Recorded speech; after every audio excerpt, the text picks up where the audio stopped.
할렐루야. 아멘. 주기도문을 통해서 우리의 기도를 더욱 깊어지게 하시는 우리 하나님을 찬양합니다. 아멘.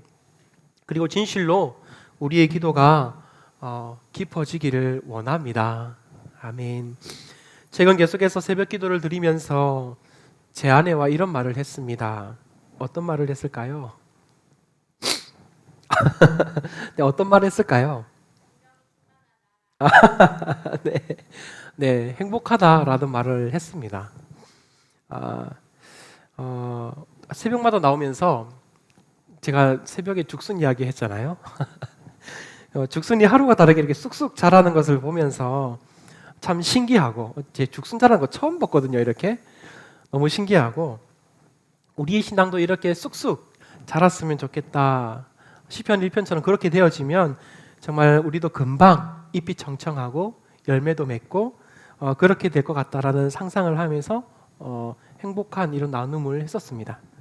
또 큐티반 모임에서 말씀을 새벽 각자 이렇게 말씀도 묵상하시고 새벽 말씀도 묵상하시고 큐티방에서도 말씀 묵상하면서 정말 말씀을 자세하게 보게 되었다라고 말씀하시는 분도 계시고, 그리고 열왕기서가 재미있다라고 말씀하시는 그런 고백들을 보면서 또 행복하기도 했습니다.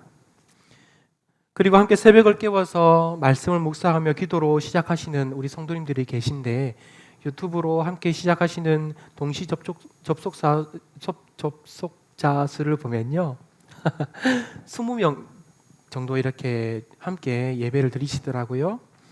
그리고 조회수도 80회 정도가 되어지는데 그런 것을 보면서 참 우리 성도님들 다들 주야로 주님 말씀 묵상하려고 애쓰고 계시구나라는 것을 보면서 힘이 함께 나기도 했습니다.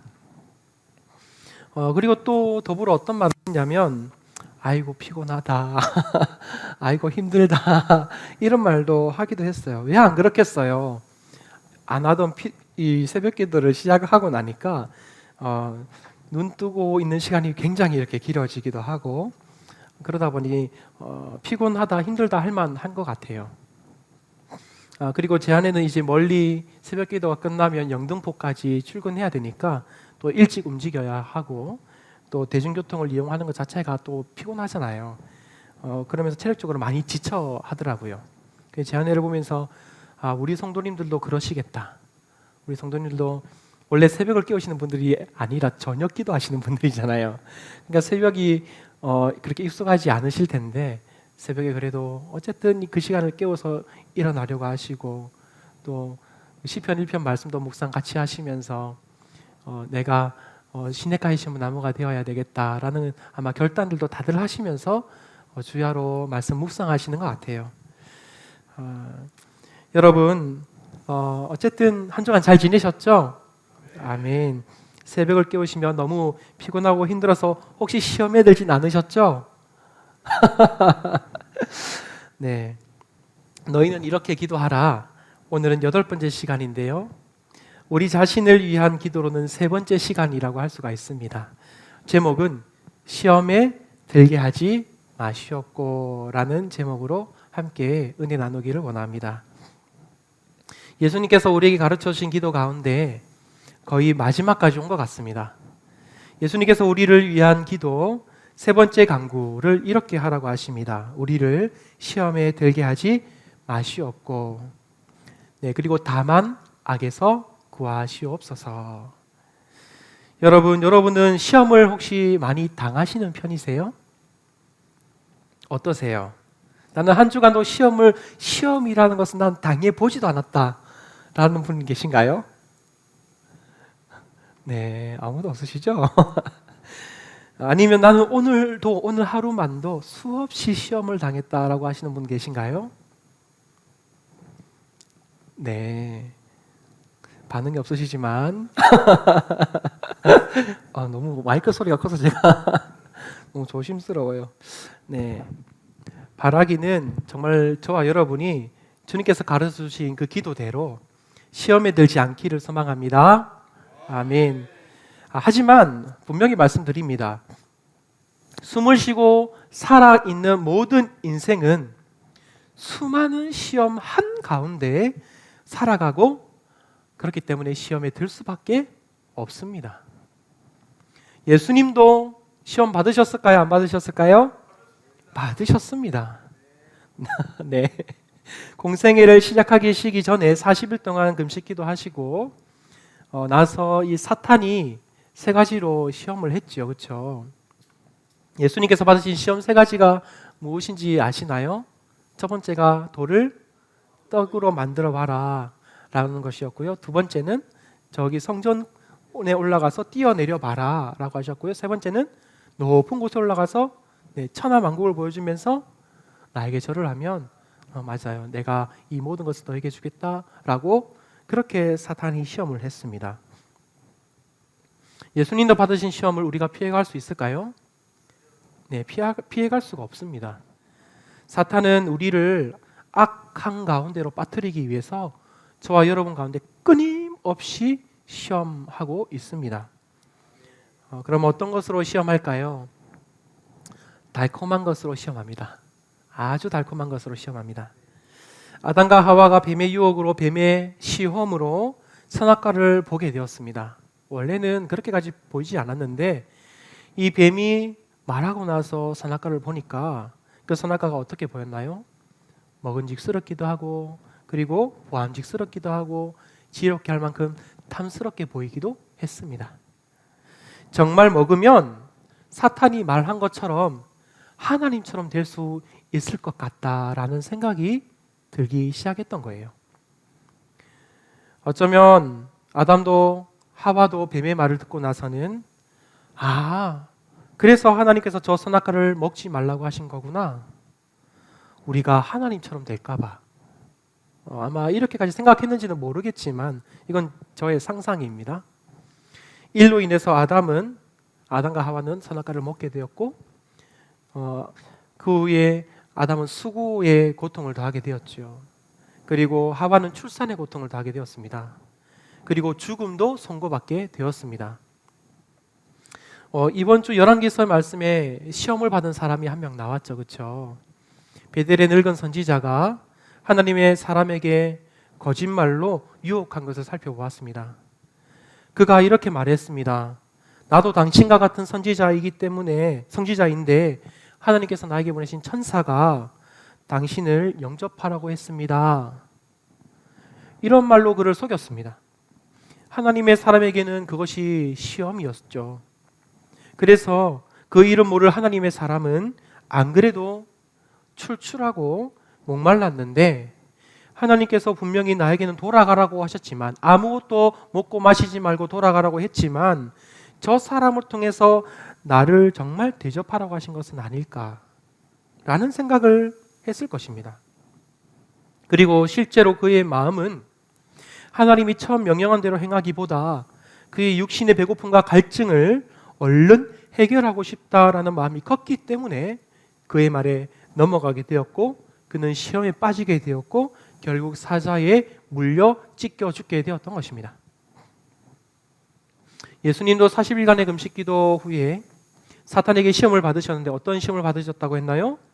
돌이 떡덩이가 되는 것, 그리고 성전에서 뛰어내리는 것, 천하만국을 보여주면서 나에게 절하라고 한 것. 돌로 떡덩이가 되라고 하는 이 시험은 다른 시험들도 다 마찬가지인데 예수님께서 받으신 이 시험, 이것은 정말 엄청난 시험이었습니다. 사탄이 우리가 막 혹 40일 금식기도 하신 분이 여기 계신지도 모르겠어요. 그런데 그러고 나서 사탄이 돌로 떡덩이가 되어 만들어라라고 한다면 그럴 능력이 없어서 시험에 들지 않을 것 같아요. 여러분 돌을 떡으로 만들 수 있어요? 없죠? 그럴 수 있는 사람이 없어요. 그러니까 사탄이 그렇게 시험을 해도 그 시험은 시험으로 여겨지지 않을 거예요.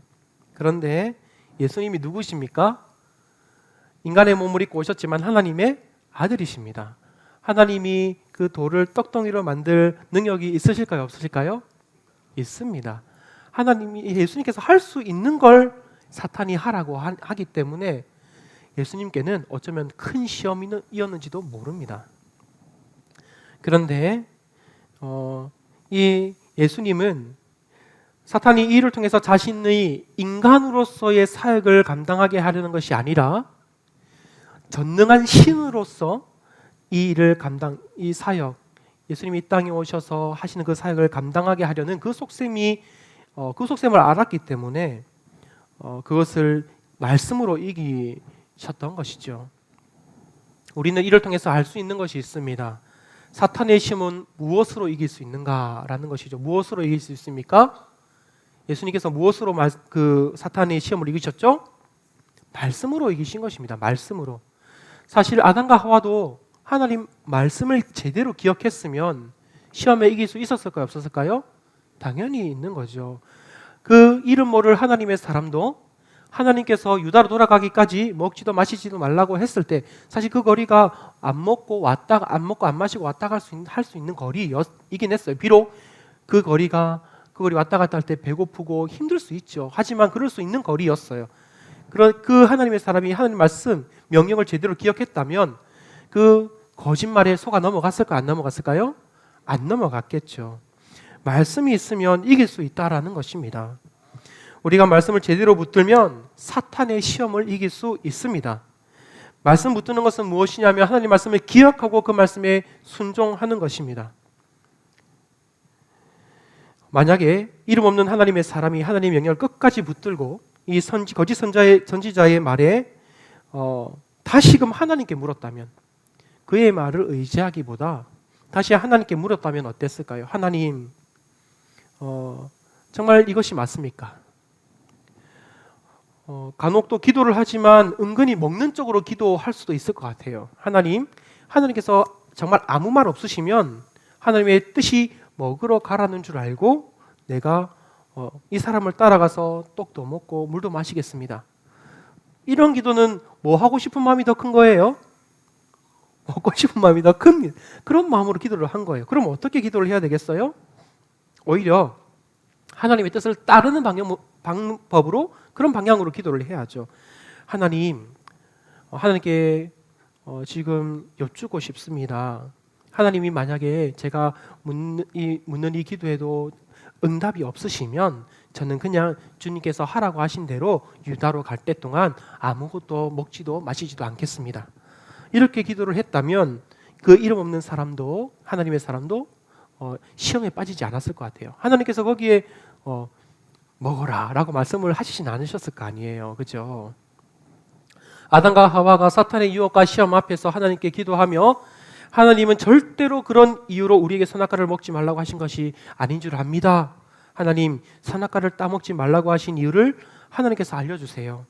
하나님께서 지금 먹으라고 나에게 말씀해 주시지 않으신다면 나는 저 말에 넘어가 선악과를 따먹는 그 행위를 하지 않겠습니다 라고 하나님께서 애초에 말씀하셨던 것을 기억하면서 안 먹는 쪽, 내가 안 먹겠습니다, 하나님 말씀을 기억하면서 안 먹겠습니다 라고 하는 그런 방향으로 묻고 기도했다면 조금 더 나은 방향으로 나가지 않았을까라는 생각이 드는 겁니다.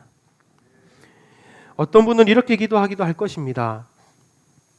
애초에 하나님께서 선악과를 동산에 두신 것, 사탄이 그렇게 한 것이 아니라 하나님께서 선악과를 동산 가운데 두신 것이 아니냐. 애초에 하나님께서 그곳에 두지 않으셨으면 되는 거 아니냐. 애초에 하나님께서 거짓 선지자를 이 이름 모를 하나님의 사람에게 만나지 않도록 하셨으면 되는 것 아니었냐. 하나님께서 애초에 예수님을 그 40일 금식 기도 후에 사탄의 시험을 받기 전에 광야로 아예 내몰지 않으셨으면 되지 않았냐. 그러면 사탄이 시험한 것이 아니라 혹시 하나님이 시험하신 것이 아니냐. 이렇게 생각하는 사람이 있을까요? 없을까요? 이렇게 생각하는 사람이 있습니다. 하필 왜 하나님이 선악과를 그 가운데 두셔가지고 이렇게 말하는 사람 있습니다. 여러분, 하나님 우리를 시험하실까요? 안 하실까요? 하실까요? 안 하실까요? 네, 하십니다. 하나님께서 아브라함을 시험하사 아들 이삭을 바치게 하셨습니다. 하나님은 시험하십니다. 그런데 야고보서 말씀에 보면 1장 13절에 이런 구절이 있어요. 하나님은 친히 아무도 시험하지 아니하시느니라. 그럼 하나님은 시험하시는 건 하신다는 말일까요? 안 하신다는 말일까요? 네, 하신다는 거예요. 이 말씀 자체가 모순이 되어서 상충이 되니까 이 말씀 자체에 또 시험이 들어서 하나님을 떠나는 분도 있습니다. 여러분, 하나님은 시험하지만, 하나님도 물론 시험하십니다. 하지만 그 시험의 목적이 다릅니다. 사탄의 시험은 사람으로 하여금 악의 구렁텅이에 빠지게 하기 위한 시험을 하는 것이고요. 하나님의 시험은 우리를 훈련시키시고 우리의 신앙의 수준을 확인하기 위해서 시험하신다라는 것입니다. 사탄은 무엇 때문에 시험한다고요? 사람을 악의 구렁텅이에 빠지게 만들려고 시험을 하지만 하나님은 우리를 뭐 하기 위해서? 훈련시키시고 우리의 신앙의 수준을 확인하게 하기 위해서 시험을 주신다는 것입니다. 그러면 우리가 이것을 구별할 수 있을까요? 이것은 하나님의 시험이야, 저것은 사탄의 시험이야, 구별할 수 있을까요? 어떻게 구별할 수 있을까요? 여러분, 이 질문은 참 좋은 질문인 것 같지만 이 질문은 함정입니다. 함정. 이 질문 자체가 어떻게 구분하는 것이 우리에게 중요할까요? 안 중요할까요? 중요하지 않습니다. 시험이 오면 이것이 하나님께서 주신 시험인지 사탄이 준 시험인지 이것을 고민하다 보면 제대로 훈련도 못 받고 내 신앙의 수준이 어떤지도 제대로 알지 못하고 그리고 그렇게 되는 것이죠. 그러다가 어쩌면 사탄의 시험에 빠질지도 모릅니다. 그리고 만약에 이 시험이 하나님이 주신 시험이라고 한다면 어떻게 할 거예요? 시험을 잘 치를 수 있겠어요? 그럼 사탄이 준 시험이라고 하면 반드시 그 시험을 이겨내야 되나요? 하나님 것은 대충 하고 사탄의 것은 제대로 해야 되나요? 그런 거 아니잖아요. 시험이 오면 반드시 시험을 이기는 것에 목적을 두어야 합니다. 어떻게 해야 된다고요? 시험을 이기는 것에 목적을 두어야 한다는 것이죠. 그런 목적을 두고 시험을 대하고 시험에서 이긴다면 어떤 의미가 되어지냐면 사탄의 시험이라면 사탄의 시험에 넘어가지 않아서 좋은 거고요.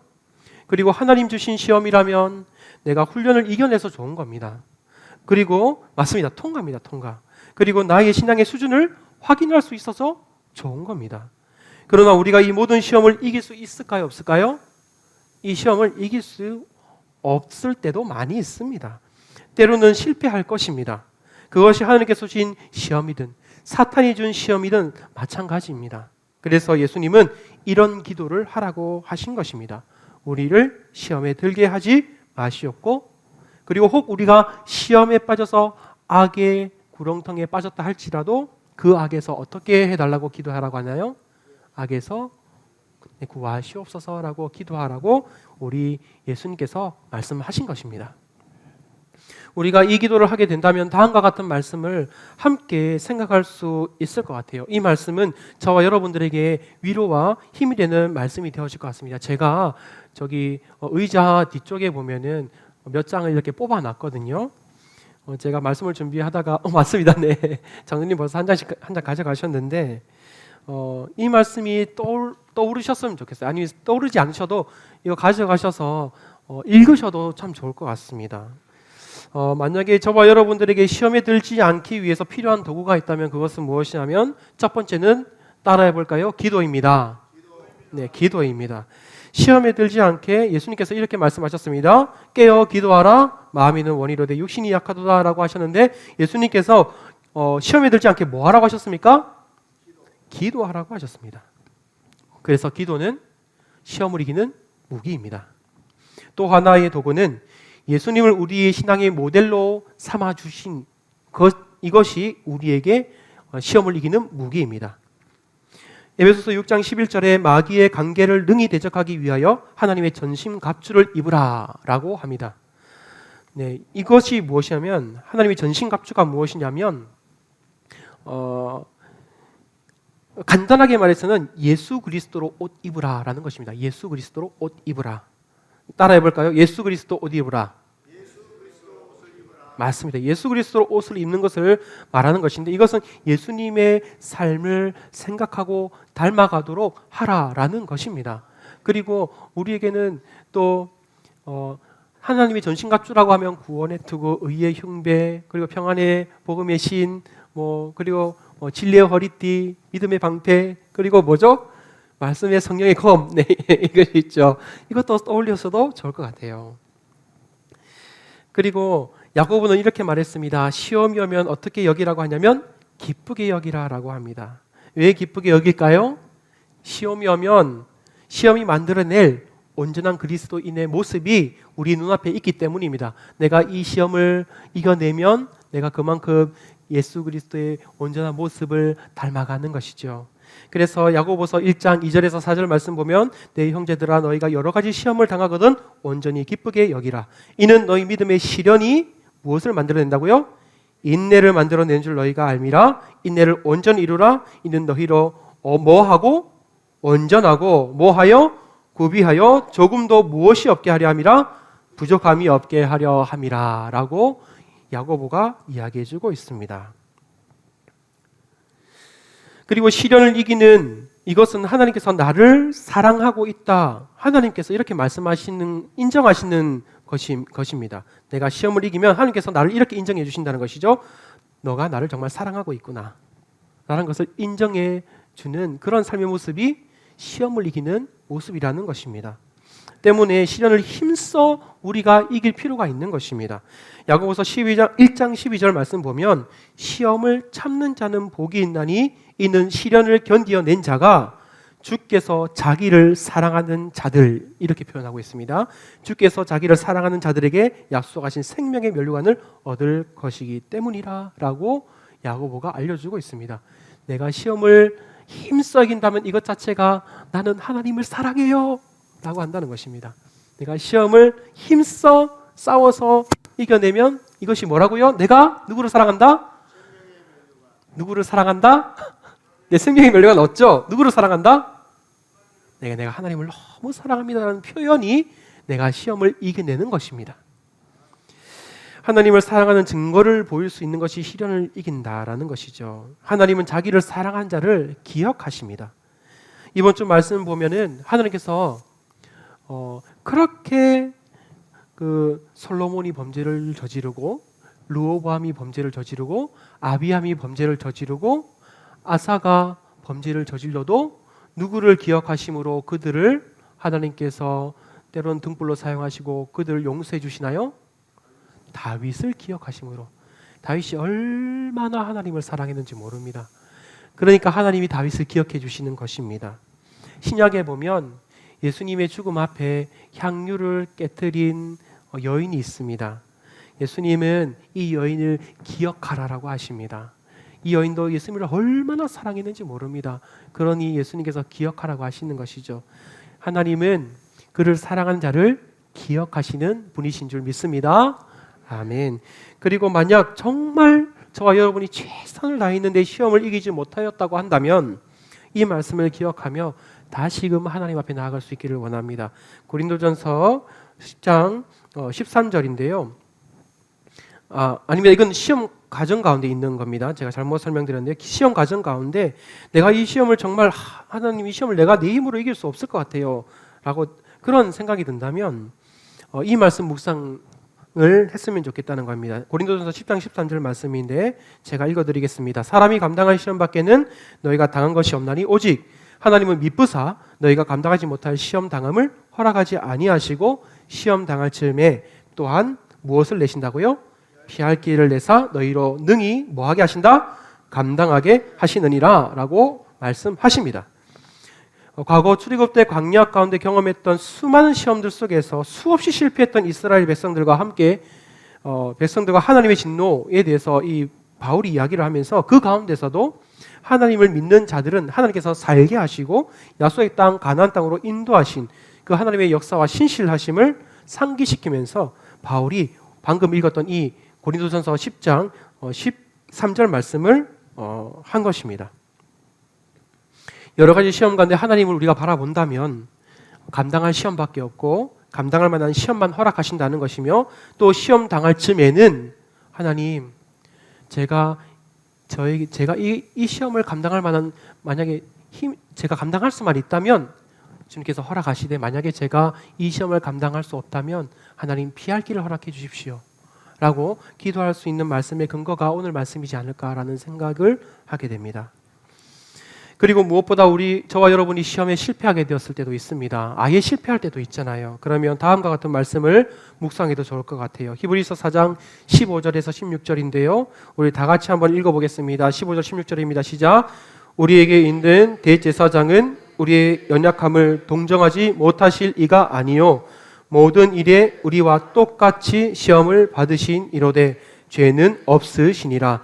그러므로 우리는 긍휼을 하심을 받고 때를 따라 돕는 은혜를 얻기 위하여 은혜의 보좌 앞에 담대히 나아갈 것이니라. 아멘. 참으로 예수님은 인간의 몸을 입고 오셔서 우리의 모든 일에 우리와 똑같이 시험을 받으신 분이신 줄 믿습니다.